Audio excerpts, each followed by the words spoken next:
ইন্ডিয়ার সাথে গতকালকে যে ম্যাচটা বাংলাদেশ ড্র করলো, ওই ম্যাচটাতে কিন্তু আপনার মাত্র একটাই কর্নার কিক নিয়েছে রোনান সোলেভান। আর সেই একটা কর্নার কিকই আপনারা সবাই দেখছেন অলরেডি, মানে কত সুন্দর সে করেছে। কিন্তু এর আগে কিন্তু বাংলাদেশ টিম আপনার আরও মিনিমাম 7-8টা কর্নার কিক পেয়েছে, কিন্তু সেটাতে কোনো ফলাফলই পাইনি। এখন দেখেন, একটা কর্নার কিকে আমরা গোল সমতায় ফিরলাম, তাই না? এখন রোনান সোলেভান উনি তো একা খেলতেছে, ওনার ভাই যিনি ডেকনান সোলেভান, ও কিন্তু আরও ভালো খেলে।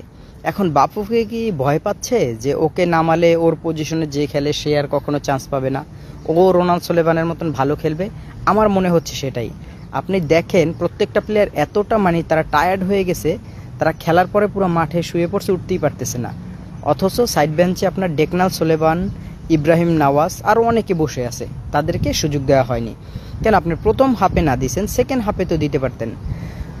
গতকালকের ম্যাচটাতে কিন্তু আমরা ফলাফল খুব ভালো পেতাম, হয়তো এরকম হতে পারতো যে আমরা জিততে পারতাম, কিন্তু একমাত্র এই ভুল সিদ্ধান্তের কারণে আমরা জিততে পারি নাই। এই সেম ভুলটা আমরা আগামীতে আর করতে চাই না। তাই অবশ্যই নেপালের সাথে যে ম্যাচ, সেটা সেমিফাইনাল ম্যাচ, ওখানে কিন্তু আপনার নকআউট, আপনি হারলে শেষ, খেলা শেষ, আপনার স্বপ্ন শেষ। তাই অবশ্যই প্রথম থেকেই ইব্রাহিম নওয়াজ, ডেকনান সোলেভান তাদেরকে খেলানো হোক, যেন আমরা সেমিফাইনালে জিতে যেন আমরা আবার ফাইনালে যেতে পারি। তাই অবশ্যই আমার কোচের কাছে একটা অনুরোধ থাকবে, এবং সবাই আপনারা যারা ফুটবলকে ভালোবাসেন অবশ্যই আপনারা এখানে লিখে যাবেন কাদেরকে খেলানোর দরকার। সো ডেকনান সোলেভান, অবশ্যই তুমি হতাশ হবে না, কারণ অবশ্যই তুমি চান্স পাবে, এবং নেপালের সাথে ম্যাচে আশা করব যে কোচ তাকে খেলাবে।